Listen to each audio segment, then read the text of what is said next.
Hello, everyone. Thank you for checking out this episode of Really Dicey. My name is Manny. And I'm Matt. We're here with John Houlihan. What exactly is your relation to Achtung Cthulhu?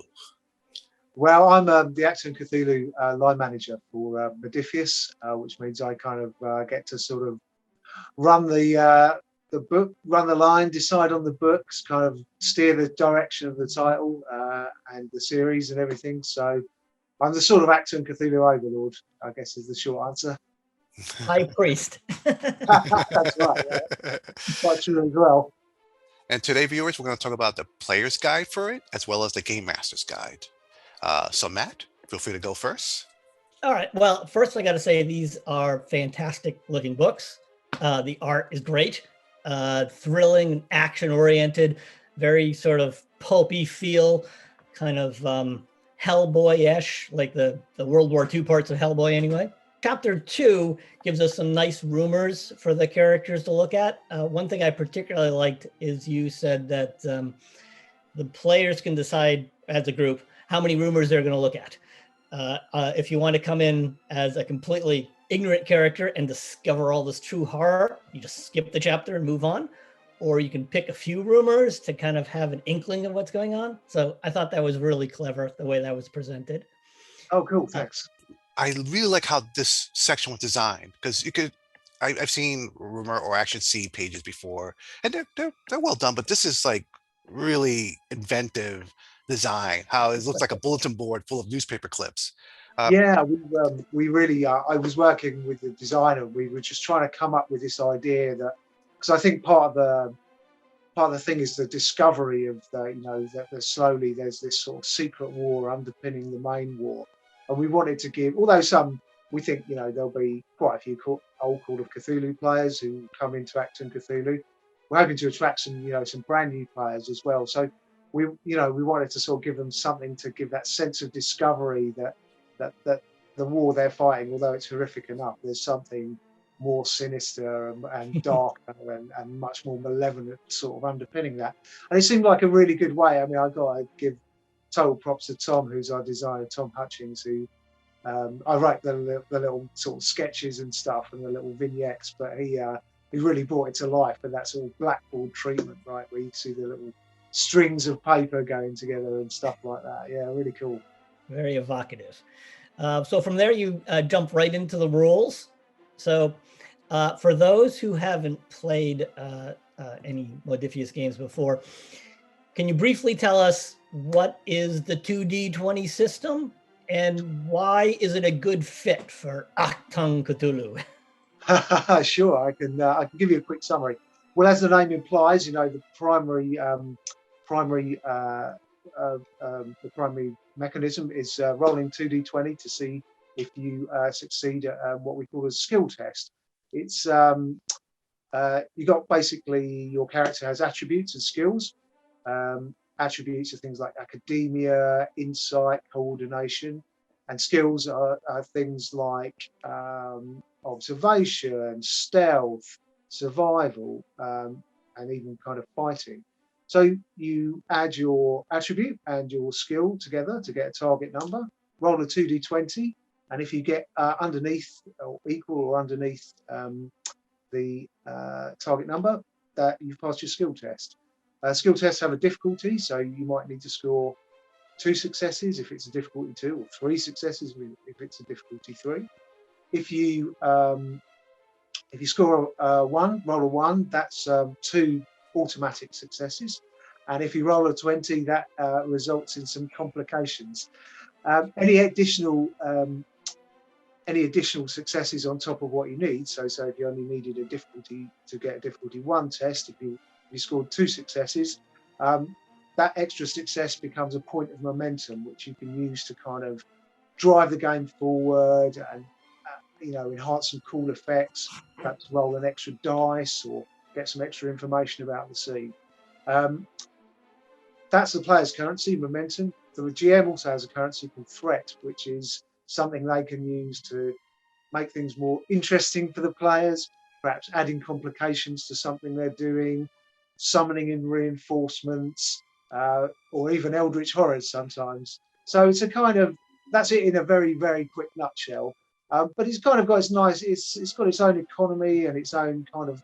It gives a nice flow to kind of to proceedings, and games are organised into scenes. So, you hopefully go into a scene which is dramatic and cinematic and has kind of got a real pulpy feel, and that's the sort of system in a nutshell. It's a generic system actually that is been used in Conan and Star Trek Adventures, and then it's sort of specifically tailored for each setting. So when it comes to Achtung Cthulhu, you want something a bit more pulpy. You want a system where sometimes your sanity is challenged, where there's strange and eldritch monsters and things like that. So, that's the system in a nutshell. Does that give you a kind of idea of how it works? Yeah, no, that's great. That's great. And so the second part there, what makes this a good fit for this game in particular, this Achtung Cthulhu?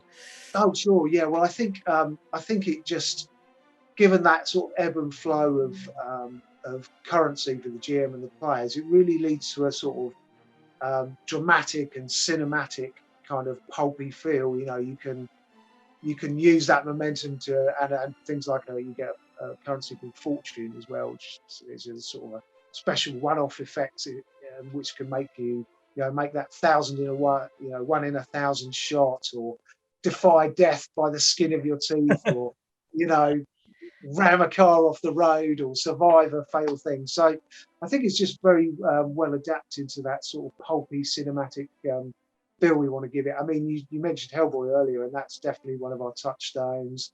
I'd also mention things like Indiana Jones and things like Overlord, as well as a sort of perhaps the darker side of Call of Cthulhu and things that H.P. Lovecraft, things like that. Yeah. I notice in Modiphius's books, sometimes they alter it slightly, depending. Like Dune, for example, has a different variation of the 2d20 system. Does this game have its own variation of that as well? Is it a straight 2d20? No, it's definitely been tweaked for Achtung Cthulhu. I would say you can play it. You can play it really fast-paced and rules light. It's if you want to, but if you want to go that little bit further, there is depth in terms of what kind of weapons we try and be really authentic to the actual World War II experience. So there are Bren guns, and there's Lee Enfields, and American pistols and Webleys and all that kind of thing. We've kind of, it can be as rules light as you like, and I mean I'm a very narrative kind of GM myself. I'll happily just throw rules out the window if it serves the scene better. But if you really wanted to go into some mechanical depth, you can do with Achtung Cthulhu 2D20. I think it's certainly what I guess one of the most flexible iterations of the 2D20 system, and we just happened to, with working with Nathan Dowdell, who's the system designer, he came up with a really good kind of take on 2D20 for us. I think really sort of emphasising that cinematic flowing feel that we talked about earlier, but with real grit underneath if you really want to go in there and get into the machine, as it were. Now, are there any new terms in here? I was rereading Scars, and is that very new to the system? Well, it is. It's kind of something we really wanted to. They have been. I think there are other iterations for example, in Star Trek, but that was something very quite kind of unique, I guess, to Achtung Cthulhu, because we wanted to. We don't have Call of Cthulhu's kind of mythos and sanity system, but we definitely wanted to make sure that if you did, confront these eldritch horrors, that it's going to leave some kind of permanent effect upon a person. They can be physical and mental. So, if you're battling a deep one, they give you a swipe with a claw, then you could certainly find your leg broken, and that might, even if it heals, that might have a long-term effect on your kind of agility. Whereas if you saw, great Cthulhu himself suddenly manifest out of a dream, or out of somewhere, then that's going to have kind of a permanent mental effect on you, or it will leave that lingering effect on you, and it's something your character will come with you. But it's whenever you invoke one of these things, whenever you invoke Sky, and it may be to the detriment of your character, you can also generate a fortune point, which may, help you out with a tricky situation further down the line. So, yes, it's kind of something we really wanted to give its own niche within Achtung Cthulhu 2D20, that Sky system. Good, because no matter how pulpy Cthulhu gets, it definitely has to have some sort of detrimental effect. The mythos. I mean, that's kind of the whole point of the mythos. So I'm glad you kept that. Yeah. Absolutely. It's it's in I suppose in classic Call of Cthulhu and that kind of thing. You're never gonna win, and Right. the usual result is madness and death. But at least in Achtung Cthulhu 2D20, you've got a fighting chance, and you may still that may still happen, but you'll go down fighting bravely. And excellent, cool. Leave it for the next heroes to pick up. So the next couple of chapters are about character creation, and there's a lot in there. There's backgrounds, and there's archetypes, and there's talents and things. So without getting too far into the weeds, can you give us some idea of what sort of players what sort of characters the players can have? What kind of choices they have when they're making their characters? Yeah, sure. I mean, you've got I suppose the main thing is determined by your archetype. So you've got soldier, you've got boffin, you've got grease monkey, infiltrator, all these classic kind of pulp types. And that forms a sort of basis of your character, soldier, and that sort of forms the basics of your character. But you also have a characteristic, as you've said, and that could be something like, a veteran of the Great War, or you own an occult artifact, and there's also a background as well. So you might have be a spiritual leader or a politician, or what we wanted to do was give players real choice here. So if you want to play an all-out action soldier, no problem, you can do it. You choose soldier archetype, you choose officer or infantryman, and you do a background with a sort of a military kind of bent. It could be army, could be navy, or whatever. But it also means you can mix. You could have a boffin character who is a classic mad scientist, but might have a criminal background and might have grown up in a cult. So we wanted to give you the flexibility to kind of. You can absolutely play the full archetypes, but you can also mix and match a little bit to come up with some really unique kind of combinations that perhaps you don't get in other games, I would say. So you can. There's some really interesting kind of combinations you can put together in there, and they're sort of, I guess they're almost like multi-class characters it would be in other systems. But there's some real fun stuff in character creation. It looks like character creation is very similar to the other Modiphius systems. Also getting vibes of Star Trek, for example. Right. Sure. Would you say they're very, if you've used them before, using this game, it's very similar? Yeah, I think it's an iterative process as well, and obviously every time you do a new game like Achtung Cthulhu, you kind of, and I'm sure Nathan would say this as well, you bring on board the lessons from stuff you've done before, what's worked, what hasn't, and all that kind of thing. I mean, you would definitely recognise character creation. If you're a Star Trek player, you would definitely, for example, recognise character creation in Achtung Cthulhu. But I think because June obviously has come after us, so probably that has one more iteration along the line. But I think it's definitely recognisable to 2D20 veterans. So the next two chapters are about equipment and vehicles, and you have German equipment, you have Allied equipment, you have all sorts of vehicles. I think the one thing that players need to know is, yes, there are tanks, lots of tanks. So, yeah, but beyond that, you also have all the, condition, pursuit, and all the rules that you would need for vehicles and equipment. Pretty standard stuff, but good stuff, good solid stuff. So then we move on to something a little more esoteric. We move into the magic. Yes. And there are different types of magic, and there's German magic, like the Germans usually use the mythos magic, but then there's the allied, the good guy magic. So why don't you tell us a little bit about the different types of magic presented in the player's book? Sure. So just a brief overview of it system-wise. We decided to, or I kind of decided, because I did quite a lot of work on the magic system, and I decided that I wanted to go with a pulpy feel.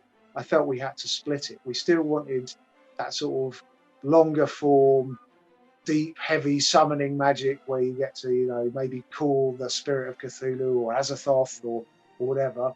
But also I wanted some sort of battlefield, what I call battlefield magic, which was attacking magic or defensive magic, or a magic that would help buff your team or debuff the enemy team. So that was the kind of principle overriding thing. We would have battlefield magic, short term, not as powerful, but would really help you in combat and healing and detecting stuff. And then longer form, you would have what we call ritualistic magic, which is the big summoning magic. It takes a lot more time, a lot more resources. It's a little bit more deleterious to the soul, shall we say? But it's much, much more powerful. But you couldn't just you wouldn't just be able to cast the ritual in 5 minutes. It would take sustained chanting, a bit of sacrifice, usually some assistance for some of the higher power spells, unless you're a particularly powerful spellcaster. And then, so when it comes to the sort of player side of things, we know that the Germans or the Black Sun have got this, they're using mythos magic and dark, sinister spells. And I thought, the Allies would definitely try and find a way to counter this. So what would they do? Well, they have to go back to traditional sources of magic. So runic magic, based on sort of the Viking pantheon and mythos, is one method that they used, the British and the sort of European allies. The Celtic magic as well, which is another sort of native to Britain and Europe. So they draw on these two traditions. The Americans don't quite have that, don't quite have those traditions to draw on, but they do have, a tentative peer into sort of psionic and ESP research. So they kind of recruit gifted individuals and start training them. And the idea is that they're the counterbalance to the Black Suns, and to a lesser extent Naxwal's black sorcery. You've got these kind of native traditions to European traditions that are used to counter them. So we have Norse spell weavers joining in the fight, and Celtic druids and stuff like that. It's still quite a rare phenomenon, and these are very rare and gifted individuals, but they are nevertheless there to sort of try and help counter some of the more nefarious Black Sun sorcery. So just like the other books, I was getting vibes of the Conan magic system. If I may ask, how interchangeable are both magic systems? So let's say these soldiers happen to find a book of Hyborian magic. Is that recommended? Do they work well together? Well, it's funny. I've never really thought about that actually, but it would not be beyond the bounds of possibility. I think I'd have to refamiliarize. It's a little while since I've played Conan. I'd have to refamiliarize myself with how their magic system works. But in principle, it shouldn't be too hard to translate one to the other, because we've got as I say, the Celtic and the runic spell books, and then psionics, perhaps a little bit different, although mechanically psionics work the same as magic. So yeah, it's certainly a possibility. I need to do further research for that, because I don't think I ever played a spellcaster in Conan. I think I was always more nimble fighter. Would you say that the spells in here are definitely different from what you see in the other books, in the other Yeah, I think like so. Modiphius I think books? so. Yeah, because we, these were stuff that were, I didn't really look at too many other sources for battlefield magic, for example. It was more a case of how's this gonna damage the enemy? How's this gonna buff me or my friends? How is this gonna debuff the enemy? And there's a few fun things in there, like there's one called the Cyclone of Kurnos, which is a sort of vortex that you can move around as a Celtic spellcaster and sort of sweep people up, and you can disappear from one part of the battlefield and reappear in another one, which is kind of, I guess, kind of like would give you a tactical advantage if you could suddenly appear behind the German lines and sort of take them by surprise from the rear and stuff. So it's more, especially in battlefield magic, it was more a case of like what is going to be fun and interesting mechanically for spellcasters, because they're not very good. Like most system spellcasters are not really designed to be frontline fighters. Though one or two are quite handy with a bow and stuff. They're going to rely much more on their sort of special abilities to bring something unique to the table. Oh, that's awesome. I really enjoy battle magic, especially if it's between two wizards or two spellcasters. And in a World War II setting, I can imagine that's could create a lot of fun chaos. Yes, absolutely. Well, you got to give the Allies something to fight back with, because it would be difficult to take on the Black Sun without some magical help. The book rounds off with the final two chapters. We have a summary of the different protagonists in the war, the different armies and nations. You get a nice little breakdown of how the armies are structured. I particularly like the way that you delineate between the different nations. Like, this is what it's like to be in the British Navy. This is what it's like to be in the American Army, that sort of thing. I thought that was very useful. Oh, cool. Yeah, we just wanted to give for some people who probably won't be too familiar with or familiar with the depth of World War II, because I'm a World War II nut, and I've read a lot and all that kind of thing. But even I was learning stuff about how some of the civilians took part in the war effort, and conscientious objectors, and some of the organisations that were perhaps a little peripheral to the main narrative of the war, but could still be fascinating careers to explore, for players. Yeah, a lot of good options, a lot of good information.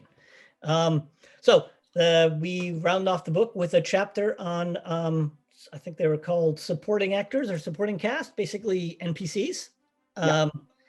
Different people your characters could run into. Sure. So I think what you've got here is a very solid player's handbook. This is everything the players will need. GM, of course, will need the GM guide. So stay tuned for part 2. Thank you for everyone for watching. Again, this is for the Achtung Cthulhu Player's Guide by Modiphius Games. And you can find it right now in PDF form, and I believe in most local stores. We actually just put the print run to bed. We just sent it off for printing, actually. So we think it'll be, we're still looking at late summer. Excellent. Shots. Mark your calendars and get your shots. Take care and have a great day, everyone.